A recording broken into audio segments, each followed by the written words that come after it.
Hello. Business law का subject शुरू करना है हमने।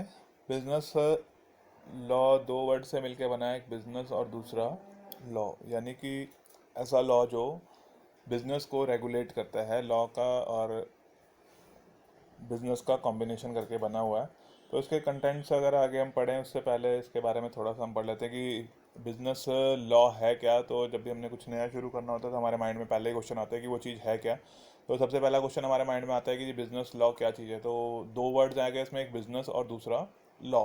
तो बिजनेस का मतलब तो आपको पता ही है कि एक ऐसी इकोनॉमिक एक्टिविटी जो प्रॉफिट मोटिव के साथ की जाती है and which involves production and distribution of goods and services की, जिसमें जो है वो distribution of production goods and services किया जाता है और एक ऑब्जेक्टिव हमारा रहता है कि हमने प्रॉफिट अर्न करना है। एंड लॉ का क्या मतलब है? बिजनेस तो आपने पढ़ा है, बहुत बार से आप पढ़ते हुए आ रहे हैं, बट लॉ आपके लिए थोड़ा सा नया है। तो law means set of rules. Law means set of rules, rules made by the government. की जो गवर्नमेंट है उन्होंने जो कानून बनाए हैं, जो नियम बनाए हैं, उसको हम जो है लॉ के नाम से जानते हैं। हिंदी में इसको, बिजनेस लॉ को, व्यवसायिक संनियम बोलते हैं। It may be defined as a rules of conduct recognized and enforced by the state. की जो राज्य है, जो स्टेट है, जो गवर्नमेंट है, उसने इनको बनाया है और एनफोर्स किया है। एनफोर्स का मतलब होता है कि जिसको आपको मानना ही पड़ेगा। उसमें आपके पास ऑप्शन नहीं रहता। कि कुछ चीज़ें ऐसे होती हैं जो हमारे ऑप्शन में होती हैं कि हम चाहें तो करें, चाहें तो ना करें। बट जो लॉ है, इट इज़ एनफोर्स्ड ऑन और ऑन द सिटीजन्स, की वो एनफोर्स किया जाता है कि उसको आपको मानना ही मानना पड़ेगा। जो लॉ में कह दिया गया है या बताया गया है या कहा गया है, उसके अकॉर्डिंगली ही हमें एक्ट करना पड़ेगा। अगर जो है उसके अकॉर्डिंगली नहीं करेंगे तो वो इलीगल हो जाएगा, और इलीगल हो जाएगा तो उसके बदले में पनिशमेंट मिलेगी। तो it is recognized and enforced by the state to control and regulate the conduct of the people. कि किस लिए बनाया गया? कि उनके जो बिहेवियर है, लोगों का जो कंडक्ट है, बिहेवियर है, उसको कंट्रोल करने के लिए और रेगुलेट करने के लिए, and to protect their property and contractual rights with a view to securing justice, peaceful living and social security. और क्या ऑब्जेक्टिव है? कि इससे जो है उनकी प्रॉपर्टी को सिक्योर किया जा सके, उनके जो कॉन्ट्रेक्चुअल राइट्स बनते हैं उसके राइट्स को सिक्योर किया जा सके, और सबको न्याय मिल सके, और शांतिपूर्ण जीवन सबका रहे, साथ में जो है वो सोशल सिक्योरिटी, सामाजिक सुरक्षा सबको मिले। क्योंकि अगर ये लॉ नहीं होगा, कानून नहीं होगा, एक्ट्स नहीं होंगे, रूल्स नहीं बनाएगी गवर्नमेंट, और उनको एनफोर्स नहीं करेगी, तो क्या होगा कि जिसके पास ताकत है, जिसके पास पावर है, वो अपनी मर्जी से जैसा चाहे कर सकता है। तो उस केस में जिसकी लाठी जिसकी उसकी भैंस वाली बात हो जाती है कि जिसके पास पावर है उसकी बात सही हो जाएगी।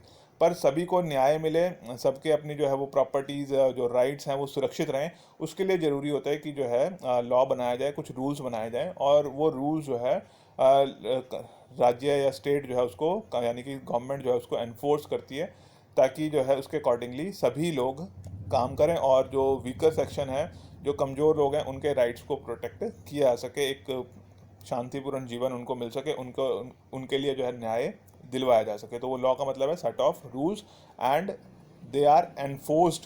कि उनको जो है वो एनफोर्स किया जाता है, उसमें हमारा पास कोई ऑप्शन नहीं रहता कि हम उन्हें मानेंगे या नहीं मानेंगे, वो हमें मानने ही पड़ते हैं। वो होते हैं लॉ। तो बिजनेस लॉ का क्या मतलब हो गया?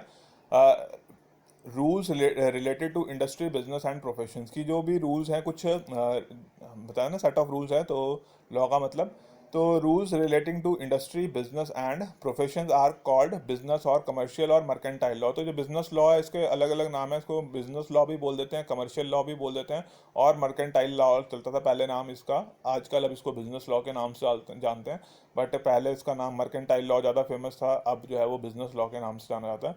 तो इसमें क्या है कि जो रूल्स, जो लॉज, जो एक्ट्स जो है वो इंडस्ट्री को, बिजनेस को और प्रोफेशंस को रेगुलेट करते हैं, उनको हम जो है वो बिजनेस लॉ, कमर्शियल लॉ या मर्केंटाइल लॉ के नाम से जानते हैं।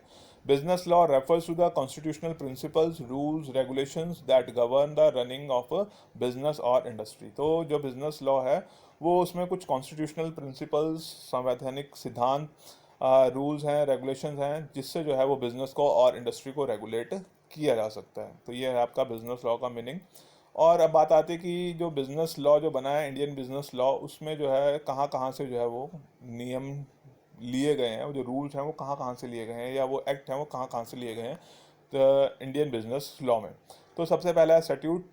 स्टैट्यूट का मतलब है विधान। और ये जो विधान है ये हमारी जो है वो गवर्नमेंट बनाती है, पार्लियामेंट में पास किया जाता है, फिर जो है उसको प्रेसिडेंट से उसकी एक्सेप्टेंस होती है, तब वो कानून, वो एक्ट जो है वो बन के आ जाता है। जैसे हमारा इंडियन कॉन्ट्रैक्ट एक्ट हो गया, इंडियन पार्टनरशिप एक्ट हो गया, या कंपनीज एक्ट हो गया, तो वो जो है गवर्नमेंट बनाती है और उसको जो है वो प्रेसिडेंट से एक्सेप्ट करवाया जाता है, तब वो जो है लागू होते हैं। इंग्लिश कॉमन लॉ, क्योंकि बहुत साल आपको पता ही है कि अंग्रेज़ों के गुलाम रहे थे हम, तो हमारा जो कानून है वो वहाँ से काफ़ी सारी चीज़ें जो है वो ली गई हैं, तो इंग्लिश कॉमन लॉ वहाँ से भी काफ़ी सारी चीज़ें जो है इसमें लॉ में इंक्लूड की गई हैं। तो बेसिक हमारा वो रहा है काफ़ी चीज़ों के लिए, और उसको बेस मानते हुए हमारे लॉ बनाए गए हैं।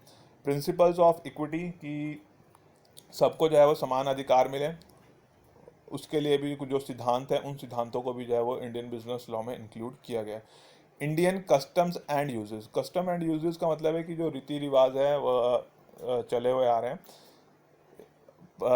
प्रचलित प्रथाएं जिनको हम बोल सकते हैं, तो वो प्रथाएं, वो रीति रिवाज, वो भी जो है बिजनेस लॉ का पार्ट है। कि इन केस की ना तो कोई हमारे पास उस केस में ना कोई एक्ट बना हुआ है, ना कोई इस इंग्लिश एक्ट से या इंग्लिश कॉमन लॉ से हमें मिल रहा है, ना वो प्रिंसिपल इक्विटी से मिल रहा है।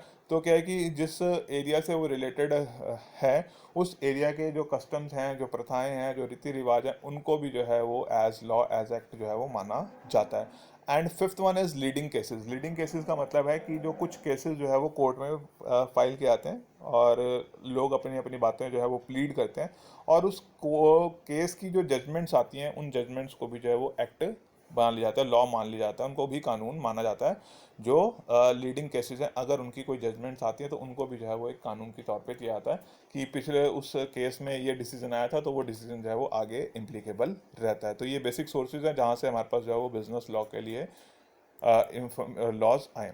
अब बात आती है कि नीड ऑफ लॉ की ज़रूरत क्या है। बात क्या है कि जो लॉ है इसकी ज़रूरत क्या है, क्यों लॉ की ज़रूरत पड़ती है। तो लॉ की ज़रूरत है कि सॉर्ट आउट डिस्प्यूट्स। तो बेसिकली जो लॉ की रिक्वायरमेंट है वो इसलिए है कि जो डिस्प्यूट्स हैं, उन डिस्प्यूट्स को सॉर्ट आउट किया जा सके। क्योंकि जैसे मैंने पहले बताया आपको कि अदरवाइज क्या है कि जिसके पास पावर है वही सही है, अदरवाइज दूसरा गलत हो जाएगा। बट अगर हमारे पास जो है वो कुछ रूल्स बने होंगे, तो उन रूल्स की हेल्प से जो है हम प्रॉब्लम्स को सॉर्ट आउट कर सकते हैं, डिस्प्यूट्स को सॉर्ट आउट कर सकते हैं। देखा जा सकता है कि कौन गलत है, कौन सही है, और सही और गलत का निर्धारण करके जो है वो सही डिसीजन लिया जा सकता है। तो उन डिस्प्यूट्स को सॉर्ट आउट करने के लिए कुछ रूल्स का होना जरूरी है, इसलिए जो है वो लॉ बनाया गया है, ताकि अगर कोई क्योंकि अगर सब कुछ सही चल रहा है तो किसी एक्ट की रूल की जरूरत ही नहीं है। बट ऐसा नहीं होता, क्योंकि जो लोग शक्तिशाली होते हैं, पावरफुल होते हैं, जिनके पास पावर है, चाहे वो फाइनेंशियल है या पॉलिटिकल है, किसी भी तरीके की पावर है, उसका अगर वो गलत इस्तेमाल करना शुरू करते हैं, तो वीकर सेक्शन का जो है एक्सप्लॉयटेशन शुरू हो जाता है। तो इसलिए लॉ की ज़रूरत है कि उनके जो है वो राइट्स को प्रोटेक्ट किया जा सके, और जो अगर कोई डिस्प्यूट अराइज होता है तो उस डिस्प्यूट को सॉर्ट आउट किया जा सके। फिर है need of knowledge of business law, की इसकी लॉ की तो ज़रूरत ठीक है कि जी लॉ इसलिए है कि डिस्प्यूट सॉर्ट आउट हो जाएं, लोग शांतिपूर्ण जीवन जी सकें, राइट्स का, ड्यूटीज़ का, ऑब्लिगेशंस का वो हमें पता रहे, तो उसके लिए लॉ की ज़रूरत है। बट हमें क्या ज़रूरत है कि हमें जो है बिजनेस लॉ के बारे में पता हो। तो बिजनेस लॉ के बारे में पता होने के लिए क्या कह रहा है कि in principle every citizen of the country should have a knowledge of the prevalent law of the country. कि जिस कंट्री के आप सिटीजन हैं, उस कंट्री में, जिस कंट्री में आप रह रहे हैं, जिस कंट्री के आप नागरिक हैं, उस कंट्री के लॉ के बारे में आपको जानकारी होना जरूरी है। क्यों? क्योंकि ignorance of law is no excuse. कि आप ये कह दें कि जी मुझे तो पता ही नहीं था, और तो इसलिए जो है मेरे को छोड़ दिया जाए, क्योंकि मुझे इस कानून के बारे में जानकारी नहीं थी तो मुझे छोड़ दिया जाए। अब आप मान लो फॉर एग्जांपल कि जो है बाइक से जो है वो जा रहे हैं, और अगर आपने हेलमेट नहीं डाला हुआ है, और ट्रैफिक पुलिस वाले आपको पकड़ लेते हैं और कहते हैं कि जी आपका चालान कटेगा, तो और आप उनको ये एक्सक्यूज़ देके कि जी मुझे तो पता ही नहीं था कि जी बाइक के ऊपर हेलमेट, बाइक चलाते हुए हेलमेट लगाना जरूरी है, तो आप उस एक्सक्यूज से जो है उस फाइन से नहीं बच सकते, उस पनिशमेंट से नहीं बच सकते। तो जिस कंट्री में आप रह रहे होते हैं, उस कंट्री के लॉ के बारे में हमें पता होना चाहिए, क्योंकि ignorance of law is no excuse. की कोई बहाना नहीं है कि हमें इस लॉ के बारे में नहीं पता था। आप उस जिस कंट्री में रह रहे हैं, आपको उस कंट्री के लॉ के बारे में पता होना चाहिए। इसलिए जो है वो बिज़नेस लॉ की नॉलेज हमें होनी ज़रूरी है, क्योंकि हम बिज़नेस लॉ कॉमर्स के स्टूडेंट्स हैं। तो कॉमर्स के स्टूडेंट्स के लिए ज़रूरी है, क्योंकि बिज़नेस से रिलेटेड एक्टिविटीज़ में उसे इन्वॉल्व रहना है। तो बिज़नेस के ऊपर कौन कौन से कॉमनली जो एक्ट्स हैं इम्प्लीकेबल होते हैं, उसके बारे में जानकारी होना ज़रूरी है। तो आज की वीडियो में इतना ही है आपके लिए। Thank you.